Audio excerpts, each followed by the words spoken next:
Hey everybody, Caleb here, and today we have another video in the 60-day upload challenge, and today we're doing something new, something as a first for the YouTube channel. We're going to do a little bit of a music review of some sorts. Today we're talking about Hillsong Young and Free's new song, Best Friends. I want to share some thoughts on it, kind of a review from a youth pastor. I'm a youth pastor at a church in the Washington area, and so I just want to share some of my thoughts on it as a youth pastor, somebody that's just getting to really just interact with like the demographic that this song was really written for, and just share some of my thoughts on it. First off, I'm not a very musical person, so I'm not going to speak to like the quality of like the production and things like that. I think it sounds good, but I also listen to my music through like my AirPods and like don't really fully care too much about the tuning of it. I care more so about what is it evoking, what is making happen, what is the message being sent.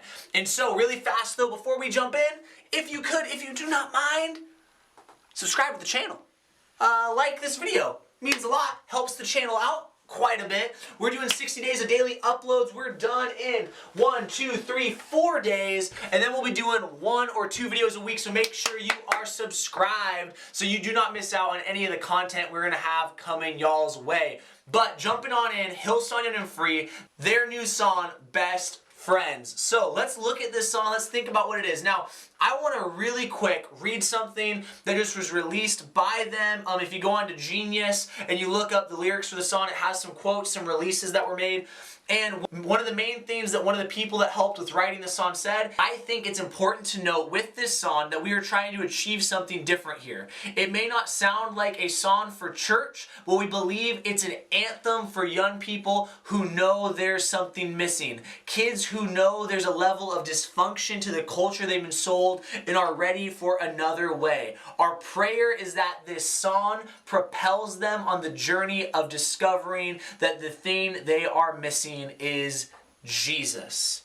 And so, looking at this song, I would totally agree with that. Just again, intention and how it is perceived are two very important things. You can have a great intention in your action, but if it is not perceived in that way, then you know what? You might have some issues with the follow-through, issues with the product being made. But as I was listening to this song, and honestly, as I've had it on repeat for the last few days, I just keep on thinking of it as that anthem piece. The song does not mention Jesus. The song is not necessarily written in a way where you listen to it and you're like, yes, like this is like about Jesus and living for Jesus, but it is more so you're planting that seed if it's somebody that doesn't know who Jesus is, or you have students who are listening to it who do love Jesus, who do know Jesus, and it is that anthem. It starts to get you a little bit excited. It does start to propel you forward. It is one of those things where it's like, yeah, culture does not get to define me. Yes, there is more. Yes, me and my best friends. Yes, me and all these people who are loving Jesus, we have a desire to see something more than that.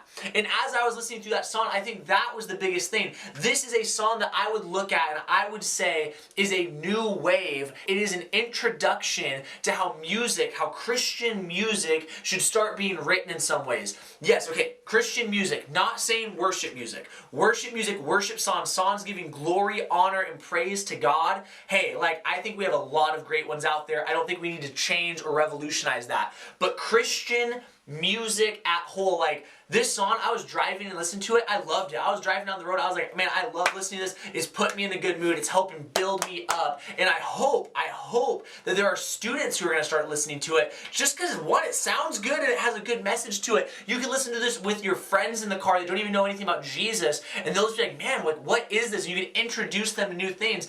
It's a new wave of Christian music that is not corny, that is not overtly pushing any kind of odd messaging. It is not having any kind of just like ulterior motive than just like to evoke an amount of emotion out of you through music that's in a positive direction. And that's something I love about this song, is it's doing just that. It made me, when I was listening to it, I was like, man, like, pairing this with a lot of the stuff that Kanye West is doing, which I think is honestly so amazing. Check out my video on the Kanye West Sunday services if you haven't, if you want to know more of my thoughts on that. But you're just looking at a wave of music coming through that is high quality music that has a good, true message, but is something that like anyone could listen to and honestly will hopefully help them start down the path towards Jesus. I love that they said hopefully it's planting a seed for people that are trying to begin to know Jesus. And so My other thought about this song, and the thing that I want to just kind of say, and this is kind of the pastoral side of it, I don't think I would really ever use this song in a worship setting. I was talking to some people and I was saying how the only way I could see it being used in an effective and non-confusing way, and by confusing I don't mean that the song's confusing, but not confusing people to what the heart of worship is, because the heart of worship is us to be praising God. The only way I could see this being used well is, let's say you're at a conference, a camp, or you've had a series of messages that are about people, about students, what this song's all about people standing up against the culture around them and being willing to step out and step up for Jesus. I think you could then maybe close out a service, or you could have this as kind of like an intro song to it, where it's like, this is our anthem, this is our cry, and you're making sure to really emphasize that the thing that they need is Jesus. So that's the way I could see it being used. I don't really think it's going to be that effective in terms of leading people into a time of worship.